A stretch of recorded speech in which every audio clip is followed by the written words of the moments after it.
Okay. Now, we left off just finishing up what Article 4 was about. It's so important that we went into a lot of detail in Article 4. We went through 401 through 411. Going back to our basic plan, let's get rid of this stuff here. Looking at the Federal Rules of Evidence, Article 4 is about relevance, and this goes all the way from important stuff is 401 to 411. The material on sex crimes, 412 through 415, please read. It has not been tested on the essay part in the past, but that doesn't mean it won't be tested. It's probably not as likely to be tested because there's not a history of testing it. And I think part of the reason that the sex crimes 412 through 415 in evidence are probably not tested very often is because people who have been victims of sex crimes, when they begin to ask questions like this about it, it's hard for them to concentrate, and that's not a fair thing. So, and then secondly, it only applies to women, and so they probably get a lot of flack if they did that. They used to test rape cases, and they got a lot of flack on the essay part, and they understandably got a lot of flack about that, and they stopped doing that.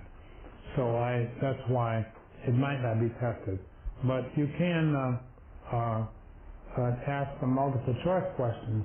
Just one or two multiple choice questions could be there. Anyway, relevance, Article 4, 401 through 411 is what's important. And that brings us to Article 5. And Article 5 is about privileges.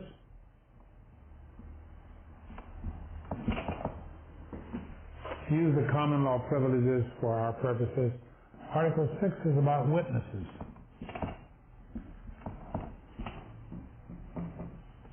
And we need to talk more about Article 6 because we want to do a run through two of the parts of Article 6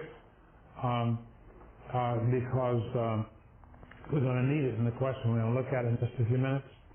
So in particular, in Article 6, we want to look at 607, 608, and 609.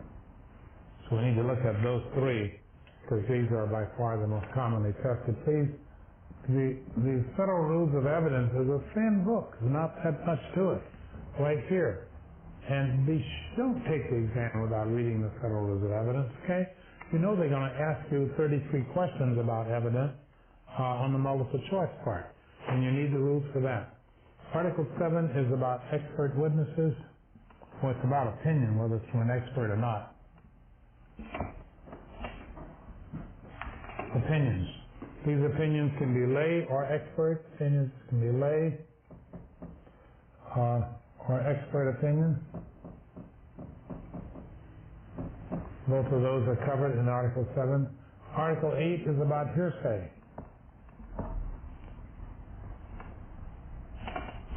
And we'll talk a lot more about that next time. Article 9 is about,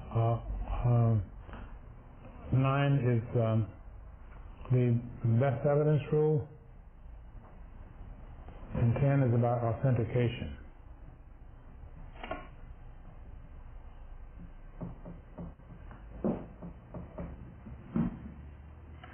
You might have 9 and 10 turned around. I don't think so.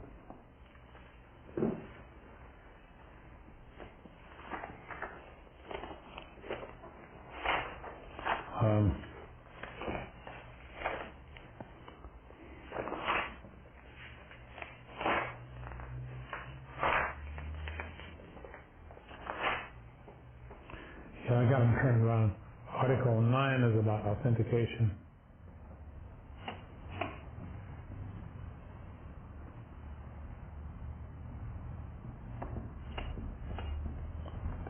And Article 10 is about the best evidence rule.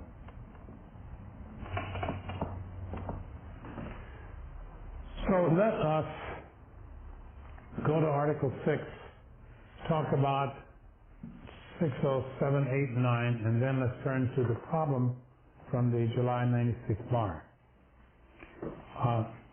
First, turn to the code section itself, if you would, please, beginning with 607.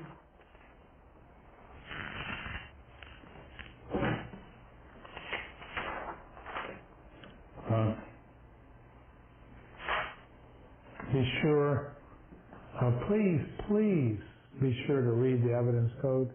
Okay, you know you're going to be asked 33 questions about it. And it's a very thin document. It's not very many pages. This is all there is to it. Be crazy not to read that. Not only will you learn some law, but you'll see the language that is used. And that's the language that you get the most points for in writing an answer. So let's look at Article 6, because we're going to need that. 607 says who can be impeached, and the answer is anybody who testifies can be impeached. You can impeach your own witness. You couldn't do that in common law. And that takes care of 607. And that brings us to 608. Now 608 says you can impeach a person by using evidence of character to impeach somebody. So if you have a witness who has testified, if they testified, you can try to impeach them. And if they testified and you want to try to impeach them, you can use their community reputation or the opinion of a witness if you're in federal court as to this person's truthfulness. But even though you can impeach someone in that way, please look at the specifics of 608A. Please read 608A right now.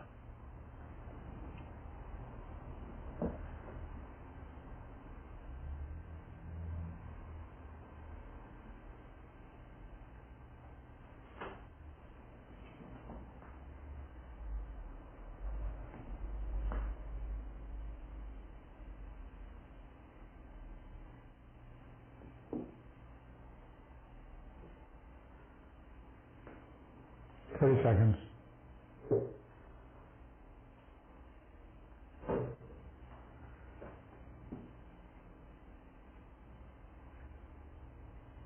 20 seconds.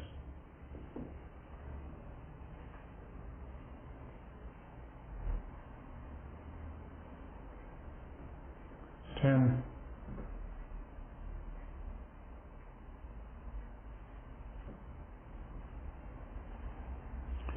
Okay, you see that 608A says that you can impeach by opinion or reputation.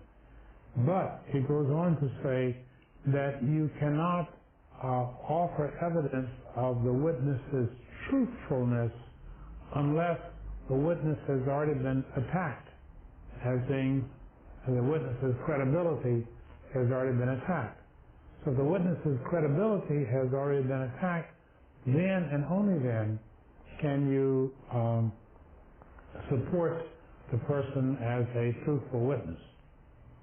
So you cannot put your witnesses on and after every witness put on somebody who says they're very truthful. You can only do that if they've been attacked. That's 608A, and that's clear enough. Some people refer to that as bolstering your own witness, but you see what the code actually says. Next comes 608B. So 608A says you can use reputation or opinion, and it says, but you can't use it unless the person has been attacked. And 608B tells you what about specific acts. Can you use them? When can you use them? And the answer to 608B is no. You cannot use specific acts to impeach or to support a person's truthfulness. You cannot use that. You can use opinion or reputation, but it goes on to say, although you cannot use specific acts to impeach, that the other side can ask about specific acts. So if I take the stand and I am saying what a good person you are, and so now I say what an honest person you are, because you testified, and I'm trying to say that they've challenged your credibility, and I'm saying, oh no, this person is a very credible person. So now the other side can say, well now, Mr. Emerson, you say this is a very credible person, truthful and all that sort of stuff, you know. Did you know they were kicked out of law school for cheating? Did you know they were kicked out of medical school for lying? Did you know this, that, or the other? And so I can be asked about specific acts.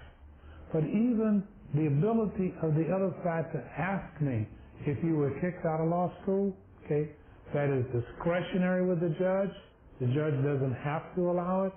And secondly, what they ask me about you, that I know you've been kicked out of law school for cheating, what they ask must be probative of truthfulness. Okay, they can't ask me, did I know that you did something that's not related to truthfulness. So, two things. On cross-examination, I can be asked about specific acts, but two restraints. Number one, it's at the discretion of the judge. Number two, what I'm asked must have something to do with truthfulness. That's what 608B says. So that takes care of 607. You can impeach anybody.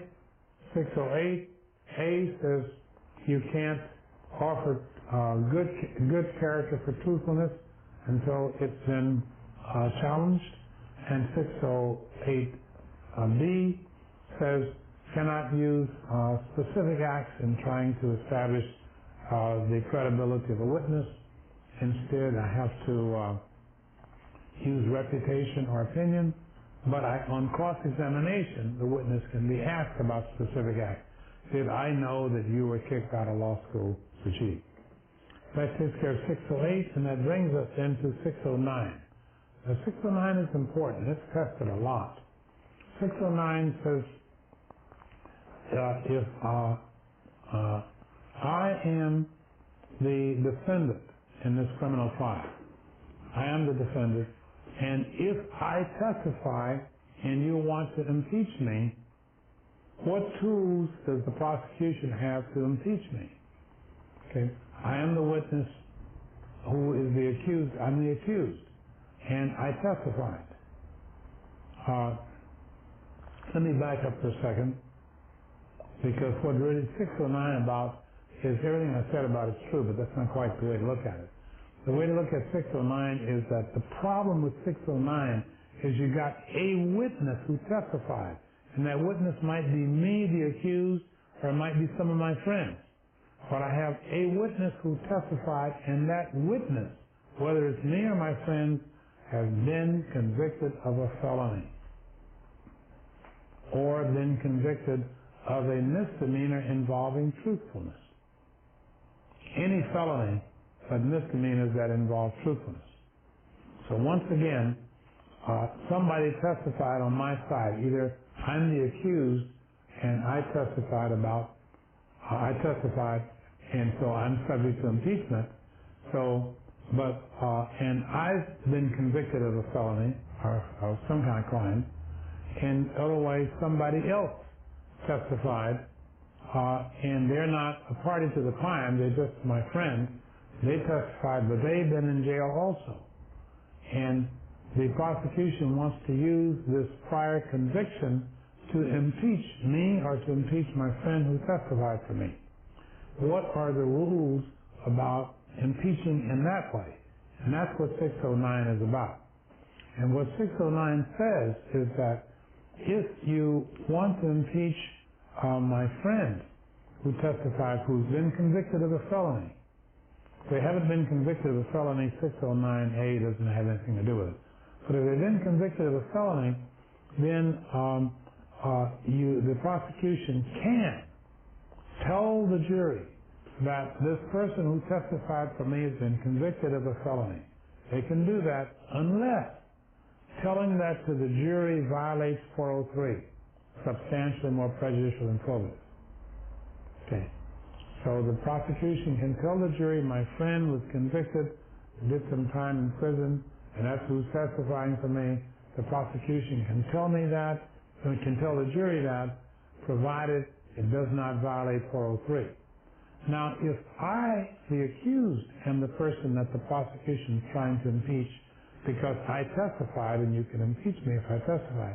So if the prosecution is trying to impeach me, the accused, then, and if I've been in prison, then the rule is that the prosecution can tell that to the jury only if, now it gets turned around, not 403. It's sort of the inverse of 403. The prosecution can tell the jury about my conviction of a felony only if telling the jury about that is more probative of truthfulness than it is prejudicial to my case.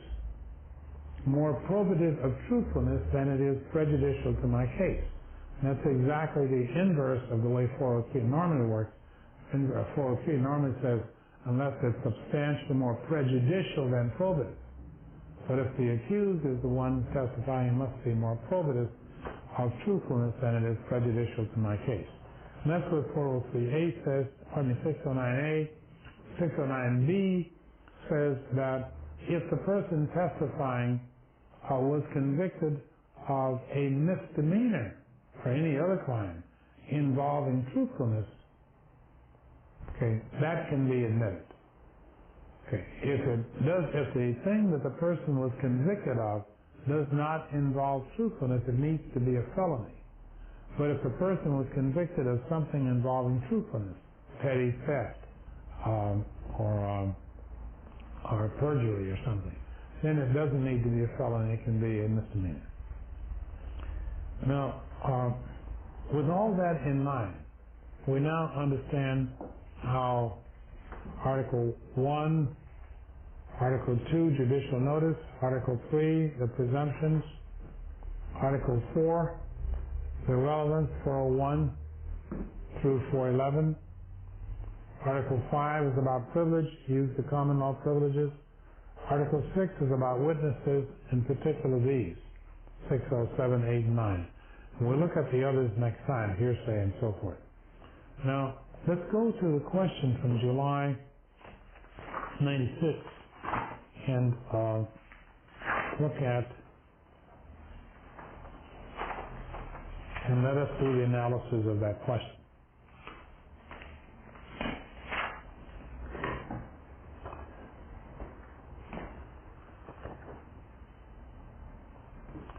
In this question, Don has been charged with murder. The prosecution claims that Don started a fist fight in a boarding house. The prosecution says Don started this in a boarding house where he and the victim lived, and when the victim, Vic, seemed to be getting the best of Don, Don drew a dagger and stabbed him. That's what the prosecution is claiming. Now, you know what Don's going to say. Don's going to say, I didn't start the fight, unless you got some witnesses. I didn't start the fight, he started the fight.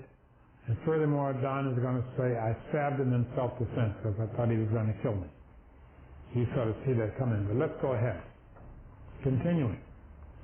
Don testifies in his own defense and claims that Vic started the fight, just as we expected, and that he, Don, drew the dagger only when he became afraid that Vic was going to, quote, beat my brains out, in other words, kill me. So that's the position. The prosecution is accusing Don of murder with the details I just read, and Don says, oh no, I did not start the fight, he started it, and I acted entirely in self-defense. Now please notice that Don is being accused of murder, and you must, in these evidence questions, you must always think elements. You cannot think broad things like negligence or burglary or some broad concept. They've got components, elements. And you have to think elements because it's the elements that the prosecution is trying to prove. They're not trying to prove the big concept of negligence or something. It's the broad one. So So you must think elements, and you're offering evidence to establish facts that tend to make an element satisfied. With that in mind, let's keep going. So, should each of the following items of evidence offered by the defense be admitted into evidence? Now, the thing that whatever the defense is going to offer, it's got to be that the defense is trying to negate one of the elements of murder. He's been charged with murder. So the defense is either trying to negate one of the elements of murder, or the defense is offering an affirmative defense such as self-defense. So you have to know what the elements of murder are, because that's what you're trying to defeat. You got to talk elements, not the broad concept of murder. So you know what the elements of murder are: homicide with malice, without excuse, justification, or mitigation. That's your common law murder. And self-defense is what Don is claiming. Self-defense is that one has the privilege of using self-defense if one reasonably believes that deadly force is necessary to prevent immediate great bodily harm or death. Once again, self-defense is permissible when the person reasonably believes that deadly force is necessary to prevent immediate great bodily harm or death to himself. And so Don is trying to prove what I just said about self-defense, that Don reasonably believed that deadly force was necessary to prevent immediate great bodily harm or death to Don. That's what Don's trying to prove. The state's trying to prove that Don committed the homicide, that is, Don killed Vic, and that Don did it with malice. There's only 4 kinds of malice: intent to kill, intent to inflict great bodily harm, wantonness, and felony murder rule. And that Don acted without excuse, justification, or mitigation. And Don, of course, is claiming I acted with justification, self-defense. Should each of the following items of evidence be admitted? Why and why not? 1. Don's testimony that several other residents of the boarding house told him Vic was out to get him. Let's take a look at that. Don says several other members told me Vic was out to get me. Well, why? So, what's Don trying to prove? You got to get that clear before you can get any place. Several other members, Don is saying, members of the boarding house, Don testifies, several other members told me Vic was out to get me. So I'm Don, and I'm on the stand, and I'm saying, several people at the place where I live told me that Vic was going to kill me. Why am I offering that? To show that I reasonably believed that I was going to get killed. And I need that for my self-defense.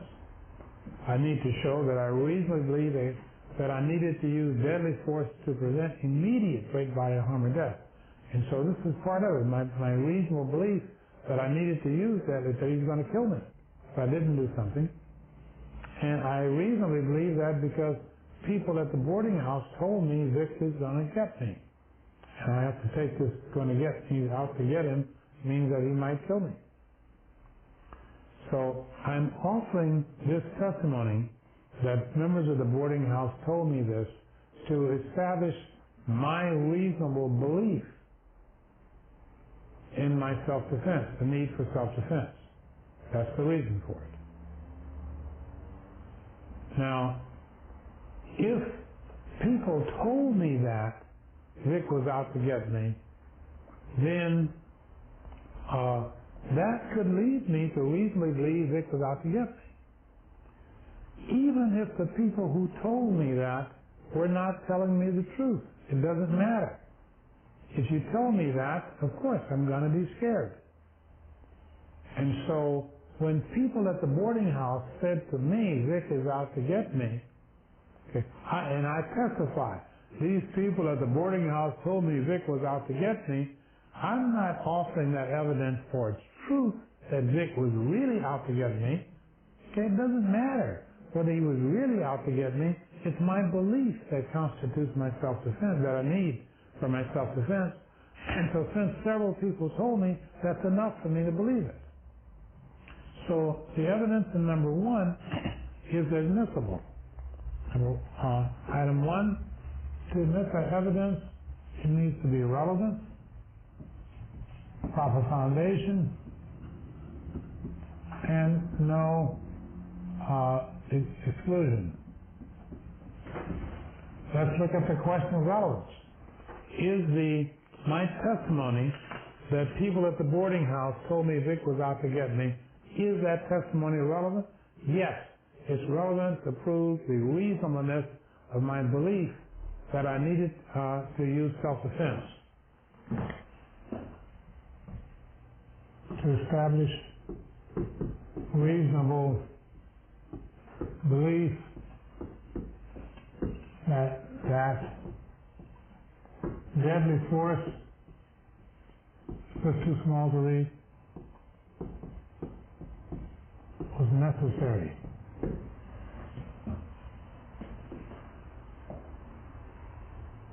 So that's the relevance.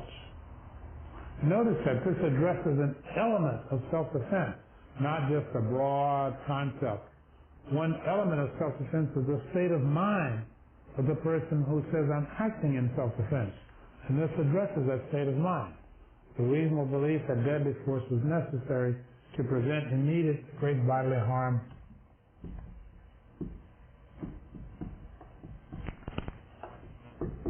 So forth. So it is relevant. Next comes foundation. Foundation is personal knowledge. So this is testimony. Well, I have personal knowledge that the people told me this. We're not talking about whether it's true or not. Just that I'm just saying they told me. I'm not saying it's true. They told me. I have personal knowledge that they told me. And so the foundation requirement is satisfied. Personal knowledge.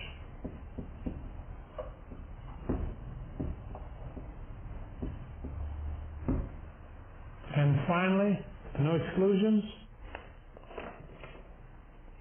Should my testimony be excluded? Well, my testimony should be excluded if it's offered for its truth. Because if it's offered for its truth, you got hearsay.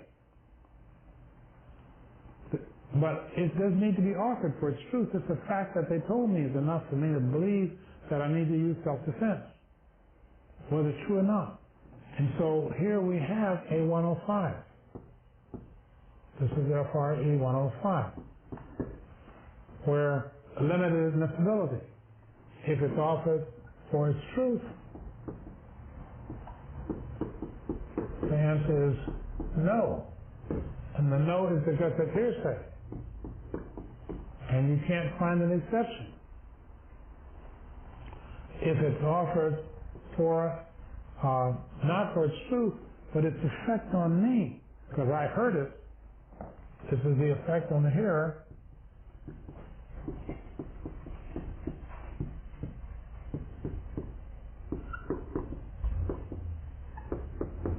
If it's offered for the effect on the hearer, that's relevant. And it's not offered for its truth, so it's not hearsay. So in this case, it's admissible.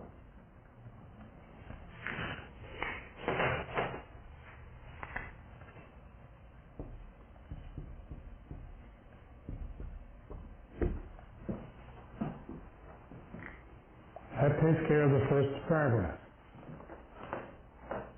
Second paragraph. Testimony of Fred that he had seen Vic start many other fights. For the first paragraph, you go right through these three things, talk about what we just talked about. For the first one, my testimony is relevant because it helps to establish my self-defense. Down in the detail. Foundation, I have personal knowledge exclusion, give a limiting instruction, tell the jury this testimony cannot be used for its truth, but it can be used for its effect on the hearer. That's your limiting instruction.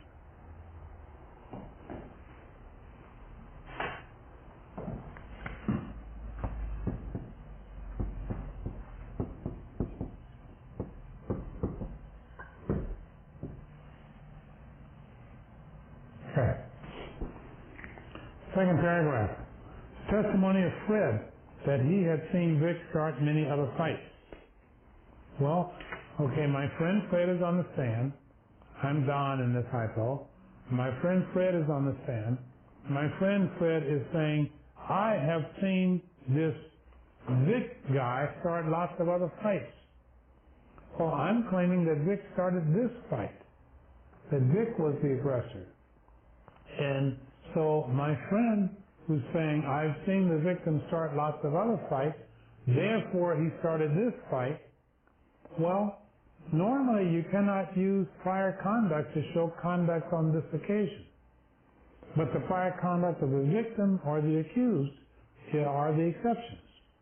And so my friend Fred is saying that the victim started the fight. He's saying, what he's really saying, I've seen the victim start lots of other fights. Well, if you've seen the victim start lots of other fights, that's being offered to say the victim started this fight.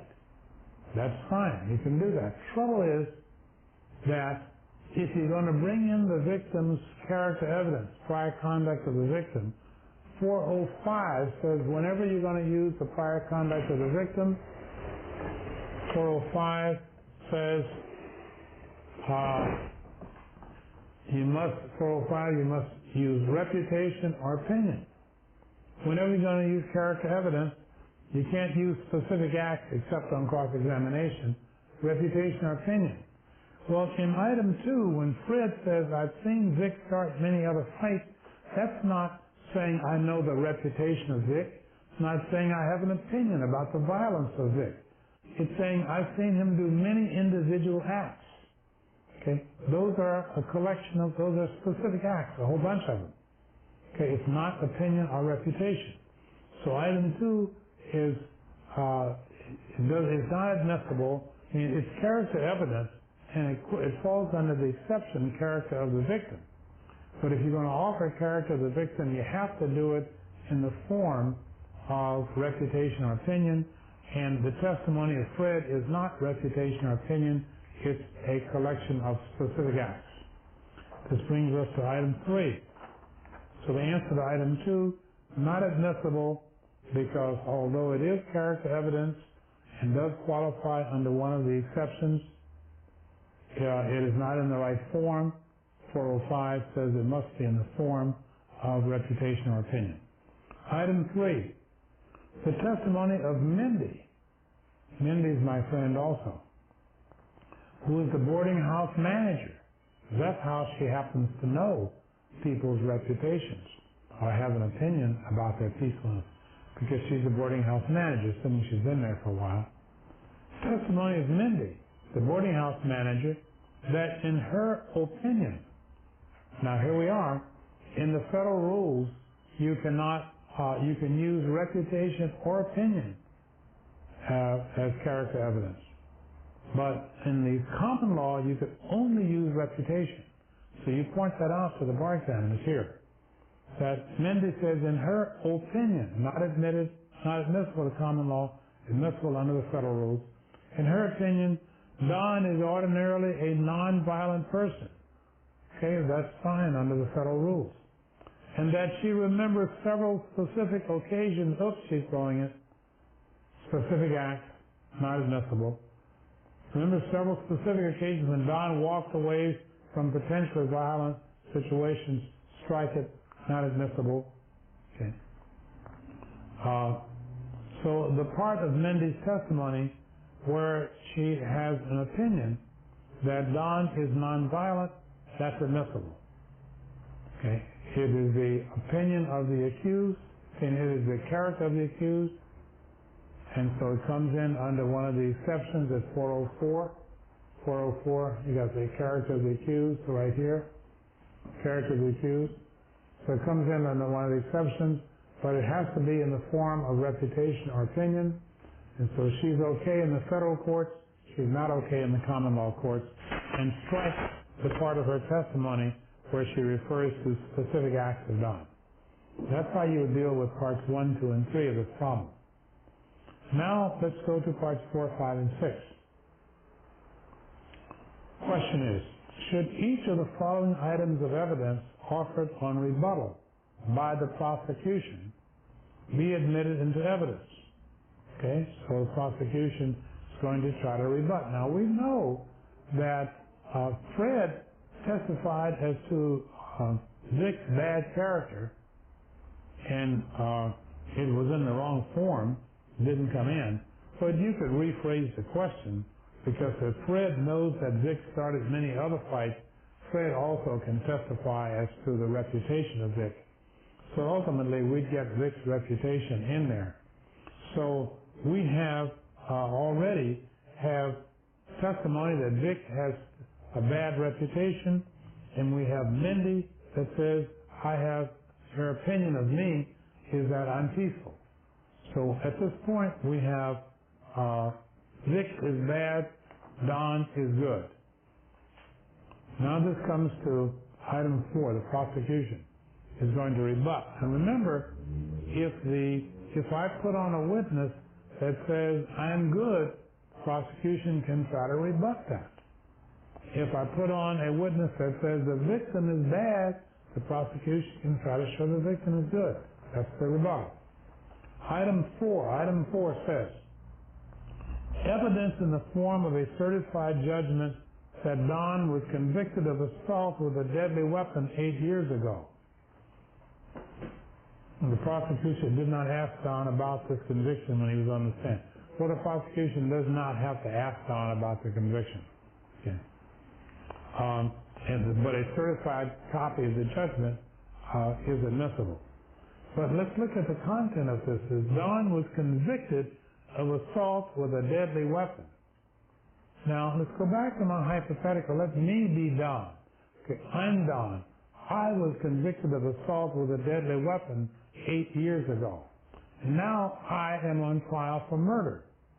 Well, if the jury finds out that I was convicted of assault with a deadly weapon 8 years ago, and I am now being convicted by being prosecuted for murder, that's going to hurt me. That's very prejudicial to my case. It tells the jury I'm a violent person. And so I really don't want the prosecution to tell the jury about my conviction 8 years ago, because it makes me look bad. But since I testified, the prosecution can try to impeach me. Well, and they're impeaching me with my felony conviction. Well, that's fine, except 609 right here says that if you're going to impeach the accused with a prior felony conviction, you read 609A, I hope you did. 609A says, if you're going to impeach the accused, me, with a felony conviction, that conviction must be more probative of my lack of truthfulness than it is prejudicial to my case. Once again, if it's the accused that you're going to impeach with a prior conviction, then the prior conviction needs to be more probative of my lack of truthfulness than it is prejudicial to my present case. Now, in order for a prior conviction to be very probative of my lack of truthfulness, if that prior conviction was about perjury, about embezzlement, was about some crime of that sort, which shows I'm really, a pretty dishonest person, that in that case, it goes a long way towards showing my lack of truthfulness, because I was convicted of perjury. I was convicted of embezzlement. So it goes a long way towards showing my lack of truthfulness.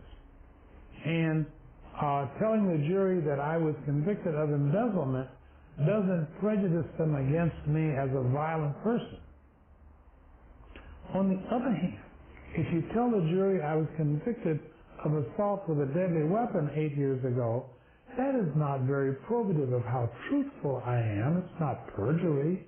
It's not embezzlement. It's just a fight. So it doesn't prove very much how truthful I am because I got into a fight, and yet it would be very prejudicial for the jury to know that that happened to me. They're more likely to convict me of the murder right now. So this evidence that I was convicted of assault with a deadly weapon 8 years ago should not be admitted, and the reason it should not be admitted is because 609A says that the evidence has to be more probative of my lack of truthfulness than it is prejudicial to my case. And this evidence that I was convicted of a violent fight would hurt my case very badly and does not do much towards proving truthfulness. So item number 4 should not be admitted, and the reason it should not be admitted is because of 609A. If you go through the structure, in order for evidence to be admitted, it needs to be relevant, foundation, or exclusion. Well, evidence is relevant if it tends to prove a fact of consequence or if it tends to impeach. We didn't bring that in earlier, but you know that. If evidence tends to prove a fact of consequence or if it tends to impeach, it passes the relevance test. So this evidence that I was convicted is relevant to impeach. Foundation, well, they're proving it with a document, needs to be authenticated, but it's a certified copy of a court judgment that's self-authenticating, that takes care of the foundation. Exclusions, well, these certified copies are official records, so they come in under official records exception to the hearsay rule, and there's no other reason to exclude it. So excluded because 609 says that that although you can use prior convictions to impeach, that you can only use those prior convictions to impeach if it satisfies 609A. And this doesn't satisfy 609 for the reasons we've been talking about for the last 5 minutes. So again, the evidence of my prior conviction is relevant to impeach. Foundation, because the judgment is a certified copy of a public record, and that is self-authenticating. Exclusions, it is hearsay. The judgment is hearsay, but these are official records, comes in under official records to the hearsay rule, and also it is excluded because 609A says these kinds of convictions are not admissible for the reasons we talked about. Okay. Item that takes care of item 4. Item 5. Item 5. The testimony of Smith, another boarding house resident, that with a long acquaintance with both of them,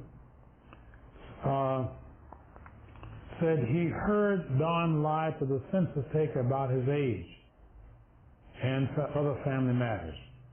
And the prosecutor asked Don about these during his testimony. And Don denied them.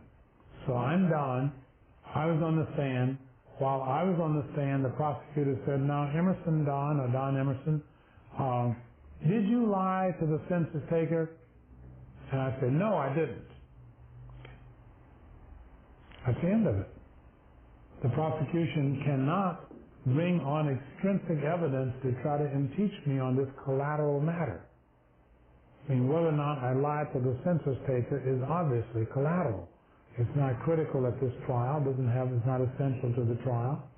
So the prosecution, if they tried to bring in the census taker or somebody to show that I did lie to the census taker, they're impeaching me on a collateral matter, and that is not permitted.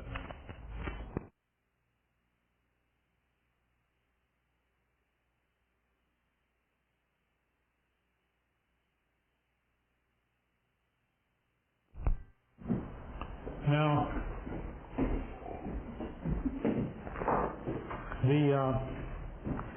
So when they bring on Smith, Smith is being brought on to say that I did lie to the census taker. Well, the prosecution is trying to impeach me on a collateral matter. You know, I was coming home and I saw the accident on my way home. And when I testified, I said, I saw the accident on my way home from church. And the other side says, isn't it true you were really coming home from the pool hall when you saw the accident? And I said, oh no, I was coming home from church.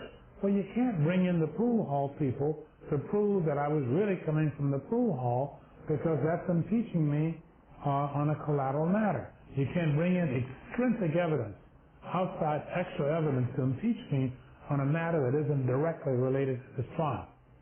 And so that's what's wrong with number 5. Number 5, the prosecution is using Smith to try to impeach Don on a collateral matter, and they're bringing in extrinsic evidence to impeach Don on a collateral matter.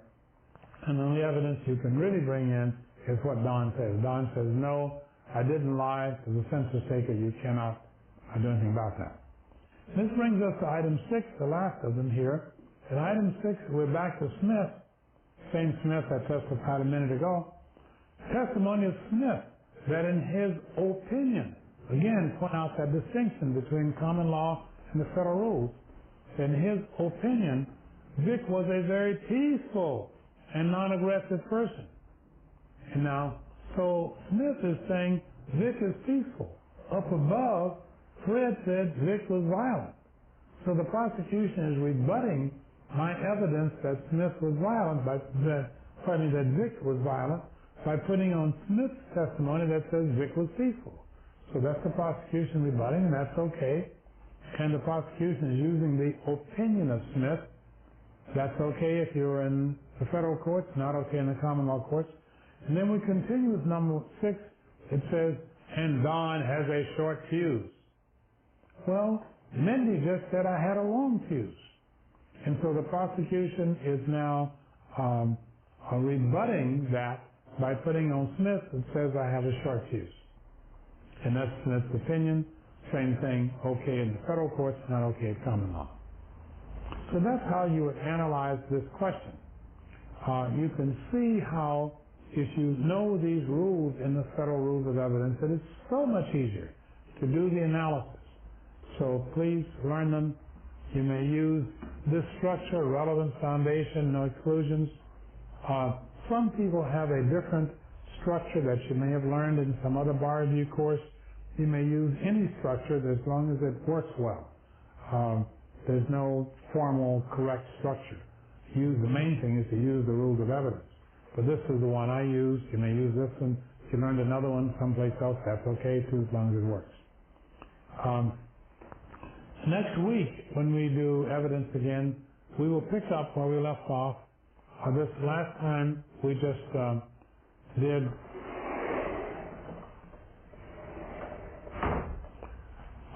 you can see how we've gone through Article 6, and next time we will pick up, we'll use questions that go 7 through 10, and we'll get through much more faster. There's not so much lecturing to do.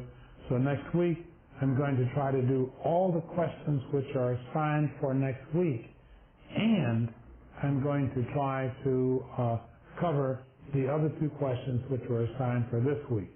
We should be able to do that because that's about a question every 30 or 40 minutes, and once we have covered these rules from 7 through 10, we should be able to do that. And that's the end of this lecture.